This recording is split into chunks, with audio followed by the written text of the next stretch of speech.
Bien le bonjour à toutes, bien le bonjour à tous, c'est Alex, j'espère que vous allez bien et je vous propose aujourd'hui le déballage du Moto G 3ème génération que j'ai reçu il y a quelques jours.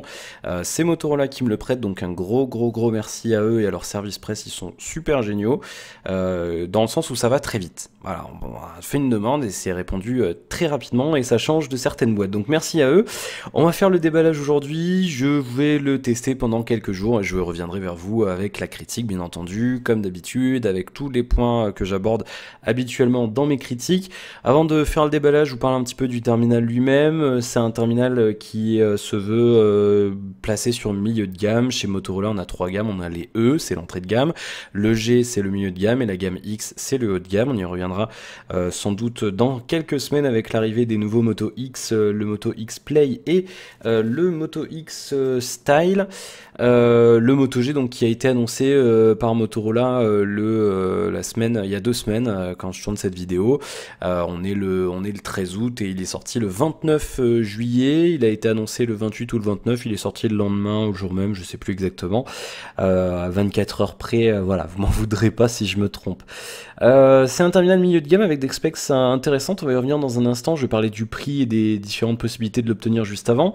C'est un terminal qu'on peut trouver sur la plupart des marchés à l'heure actuelle. On peut l'acheter notamment chez Darty, Boulanger, voilà, chez plein de revendeurs. On va pas tous les citer parce qu'il y en a un paquet. Il est dispo chez tous les opérateurs en France sauf SFR. Allez savoir pourquoi. Le tarif c'est 199 € pour la version la moins puissante. J'y reviendrai dans un instant. Il y a deux versions et 229 € pour la version la plus évoluée. À savoir que vous pouvez aussi le trouver sur le Moto Maker, l'outil de personnalisation en ligne de Motorola. J'y reviendrai aussi un petit peu plus tard dans la vidéo pour vous expliquer ce qu'on peut faire. Enfin, en partie ce qu'on peut faire, parce qu'on peut faire beaucoup de choses. Du coup, c'est un petit peu plus cher sur le Moto Maker, parce qu'on peut le personnaliser, donc c'est fait un petit peu à la demande. Donc forcément, c'est un petit peu plus cher, à partir de 229 € au lieu de 199 € pour la version la moins chère, et on monte à 259 €, à partir de 259 € bien sûr, pour la version 16 Go. Donc ça se passe sur le site de Motorola, motorola.fr, et vous allez sur Moto Maker, et vous pouvez personnaliser plein de choses, on y reviendra dans un instant. Voilà, j'ai mes petites fiches, parce que Motorola m'a en plus envoyé les petites fiches qui vont avec, et ça c'est cool, ça m'évite de chercher, c'est bien, ça me mâche le travail, c'est vraiment cool. On va parler un petit peu des spécificités de ce terminal avant de faire le déballage rapidos, hein, très rapidement. Android 5.1 bien sûr sur ce terminal, c'est la toute dernière version 5.1.1, donc c'est vraiment top. On a une expérience ce qu'ils appellent Android pur. Il y a 2-3 petites personnalisations Motorola, mais vraiment rien d'important, bien sûr, vous le verrez. Ça a toujours été un petit peu le fer de lance de Motorola de proposer des terminaux depuis quelques années maintenant, depuis l'arrivée des gammes E, G, X, de vraiment faire de l'Android pur, hein. Il y a vraiment très peu de personnalisation, vous le verrez tout à l'heure quand on allumera le terminal. On est sur un terminal qui pèse 155 grammes, c'est correct, c'est comme son grand frère, le Moto G 2ème gène.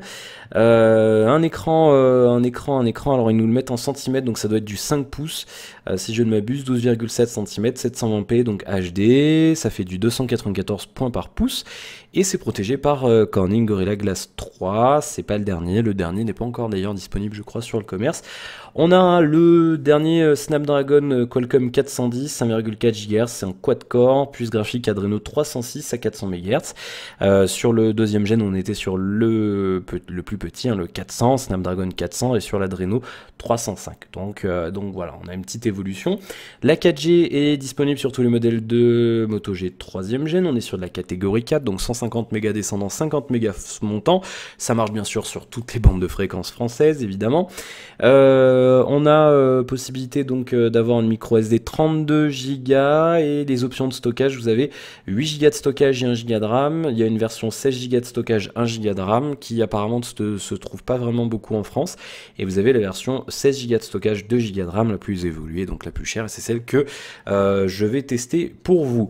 Extensible via micro SD 32 Go, je vous l'ai dit, donc normalement si on peut mettre des 32 on peut aller plus haut, bien entendu, à tester, mais normalement vous pouvez mettre une 128 sans problème.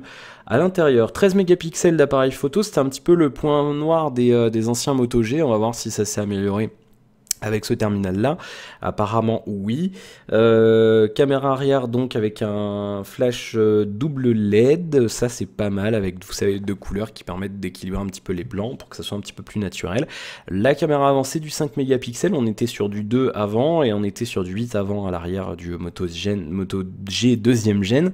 Côté batterie, un truc qui m'importe beaucoup, vous le savez, on a gagné un petit peu, on était à 2390 mAh sur le Moto G deuxième gène, on a grappillé un petit peu 2470 avec une config comme celle-ci, ça s'annonce plutôt bon, hein. Franchement, on est sur du milieu de gamme, Snapdragon 410, ça devrait aller, ça devrait être convenable, hein, sans problème. On a des terminaux très haut de gamme cette année qui n'ont pas bien plus, même presque pareil, donc pour ne pas les citer, donc normalement on ne devrait pas avoir de problème particulier. Alors un truc plutôt intéressant pour un terminal de cette gamme de prix là, il est certifié IPX67, donc X c'est parce qu'il n'est pas censé être protégé contre la poussière. Par contre vous pouvez le mettre dans l'eau, jusqu'à, je crois c'est 1 mètre, jusqu'à 1 mètre pendant 30 minutes, donc s'il tombe dans les toilettes ou dans votre bol de céréales ou je sais pas, peu importe dans l'aquarium ou peu importe où, ou dans le pichet d'eau, je sais pas, peu importe où vous le faites tomber, on s'en fiche, vous pouvez le récupérer, normalement il sera comme neuf, sans aucun problème, à condition bien sûr de bien le fermer, on va le voir dans un instant. Le tour de la boîte rapidement, une boîte assez violette. Il y a beaucoup de violet sur cette boîte. Il y a une version de la boîte qui a le téléphone ici comme ça en impression, donc je sais pas si c'est marché américain ou si c'est juste que moi j'ai l'exemplaire presse. Je n'en sais rien, pas grand chose à signaler sur la boîte. On nous dit que le téléphone est compatible 4G, il y a le site de Motorola et dessous il y a l'IMEI et compagnie, donc ça ne nous intéresse pas. Bien, à l'intérieur de la boîte, donc on a le terminal, on y reviendra dans un instant.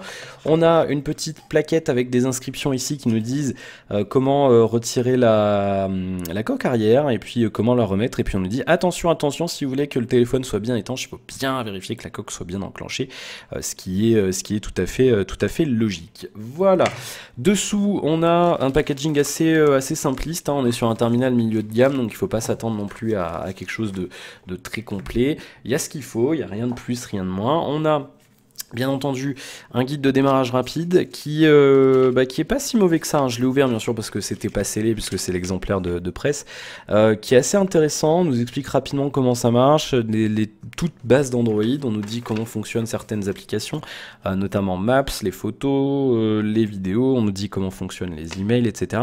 Et puis voilà, vraiment le strict minimum pour prendre en main le téléphone. Et ça c'est bien de le mettre, tout le monde ne le met pas, et c'est vrai que on pense pas aux gens qui achètent leur premier smartphone. Tout le monde n'a pas encore de smartphone, et c'est vrai que on n'a pas tous la chance d'avoir quelqu'un dans la famille qui s'y connaît, machin, ou un fils, un oncle, ou peu importe qui, et c'est bien de le faire, c'est bien de le faire. On a le petit leaflet pour la garantie qui vous explique comment ça se passe, puisque c'est obligatoire, même si très peu de personnes le lisent, tout le monde va sur internet directement. On a ici un kit main libre, alors je le sortirai pas parce que je sais même pas, je le testerai sans doute, mais il me semble avoir déjà eu ce modèle là, c'est vraiment le strict entrée de gamme, on le voit, hein, c'est vraiment parce que c'est obligatoire en France.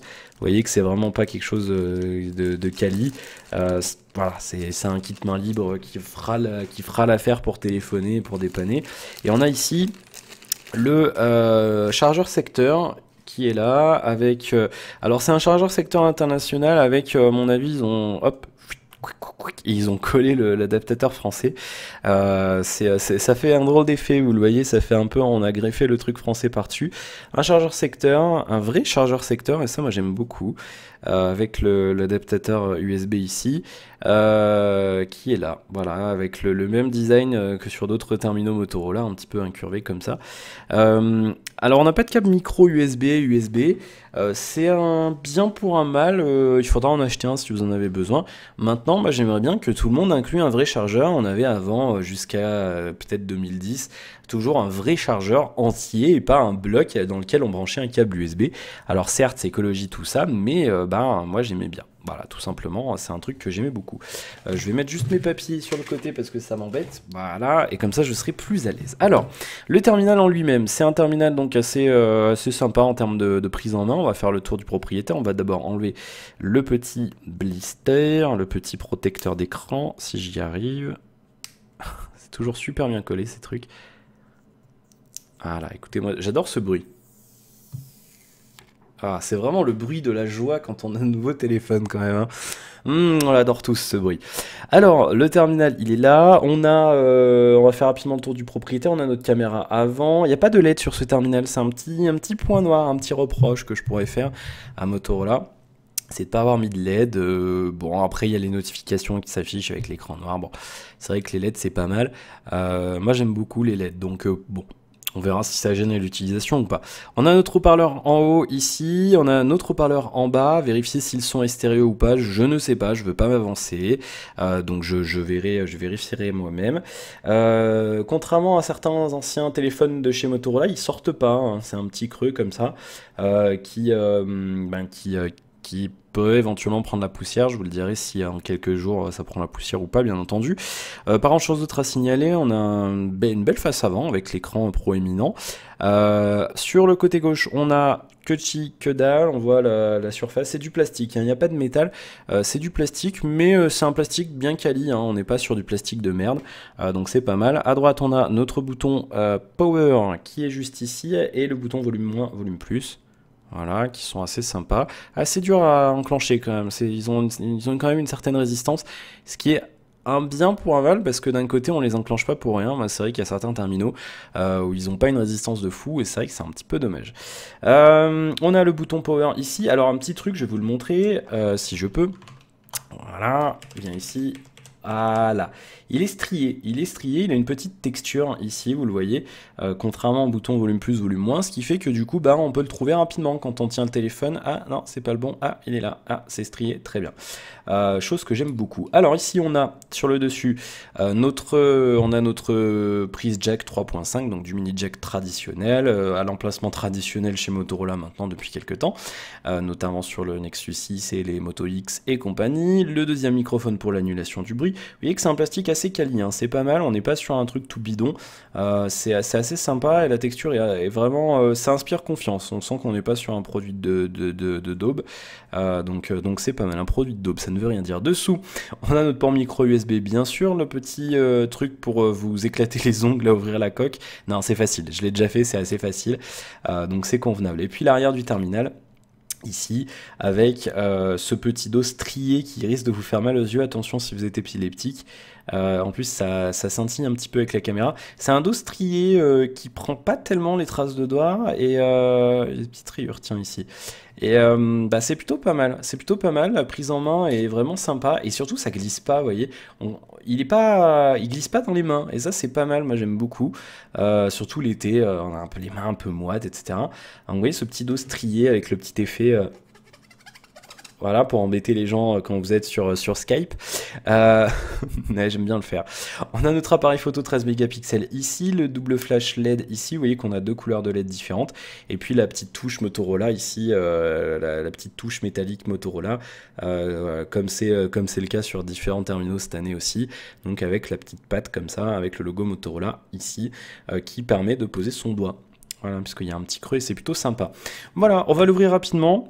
Juste pour voir où on met une carte SIM quand même, je vais pas en mettre tout de suite, j'en mettrai plus tard, mais on va quand même l'ouvrir, en évitant de tout casser, ça serait bien, hein, bon.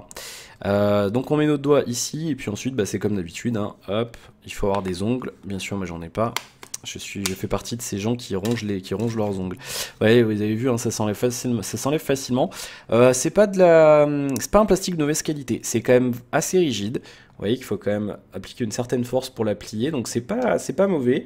On a ici donc je vais refaire la mise au point, voilà qui est fait. On a notre tiroir SIM. Vous le voyez ici, SIM 1 et le tiroir micro SD ici, et puis on n'a pas grand chose d'autre à l'arrière à part rien. Voilà, la batterie n'est pas amovible. Voilà, moi je fais partie de ces gens qui n'ont pas vraiment besoin d'une batterie amovible. C'est pas une nécessité pour moi. Hop, on le referme bien, on va bien le refermer comme il faut, ça se clip bien partout directement, ça c'est pas mal. Pensez à bien vérifier ici aussi, des fois ça s'enclenche pas, ça serait bête de le faire tomber dans l'eau. et qu'il ne soit pas étanche. Voilà. Alors, le Moto Maker, qu'est-ce que ça permet de faire? Je reviens ici sur Moto Maker parce que j'ai l'impression que je viens de me faire piquer. Parce qu'on en parle. On peut justement changer les couleurs, on peut choisir une coque d'une autre couleur, on peut choisir une autre couleur pour cette partie ici. Donc moi là j'ai reçu une version noire avec du rouge.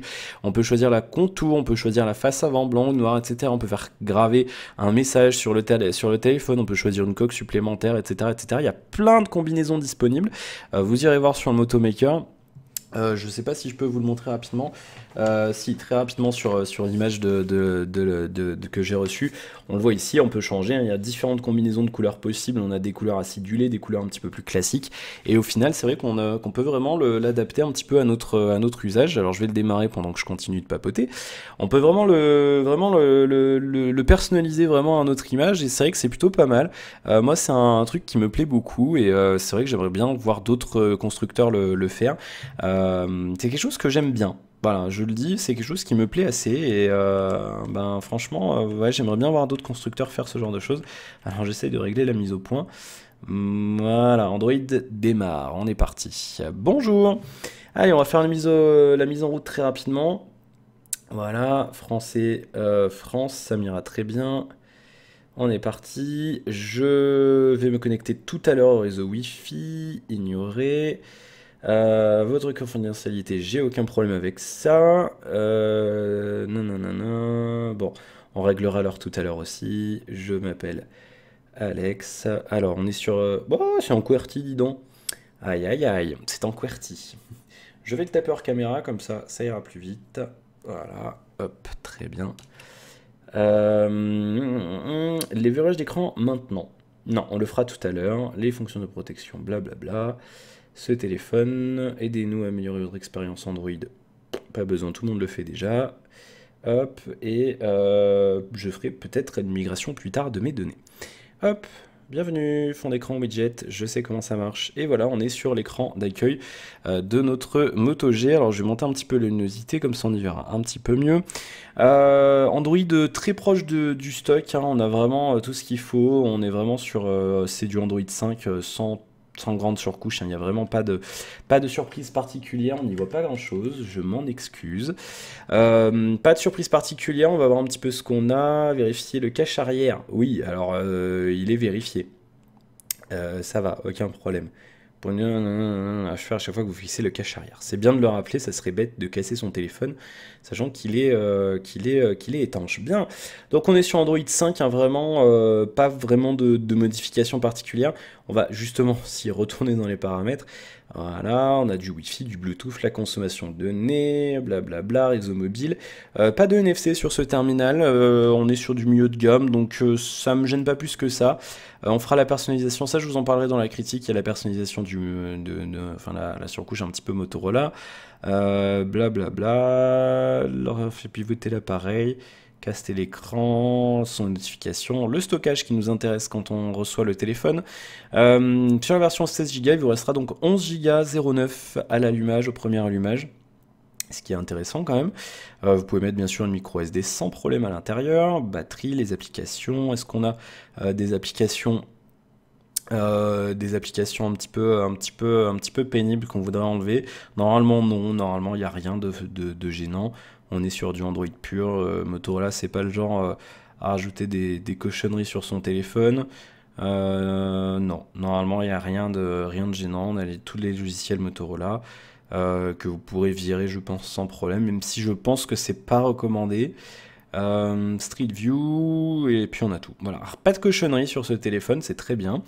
Localisation, sécurité, compte et ID Motorola. Si on veut peut-être se connecter avec un compte Motorola, j'en ferai un avec plaisir. Et on a à peu près fait le tour. Je vais aller juste vérifier. Voilà, et ben c'est ça. Version d'Android. Hop, j'avais peur qu'il y ait l'IMEI, même si vous avez pu le voir avant. On est donc bien sur Android 5.1.1. Voilà, c'est très bien. Et puis ça m'a l'air tout bon. Voilà, avec le petit fond d'écran guitare. C'est une guitare, je suis pas fou. Oui, j'ai eu peur. J'ai eu un petit peu peur. Bon, Google Play Store. Oh, c'est marrant qu'il y ait Google Play Store. Moi, il n'y a pas... Moi, c'est écrit juste Google Play, tiens. C'est très étrange. Oui, il n'y a pas de connexion réseau, forcément, ça ne va pas marcher. Voilà, bon, ben, on a à peu près fait le tour pour le déballage de ce terminal. Un terminal bien sympa à prendre en main, hein, plutôt sympa, qui tient bien dans la main. On aurait peut-être aimé des bordures d'écran un petit peu plus fines, un petit peu moins en haut, un petit peu moins en bas, mais bon, d'un autre côté, comme ça, on a une bonne prise en main, et ça, c'est plutôt pas mal.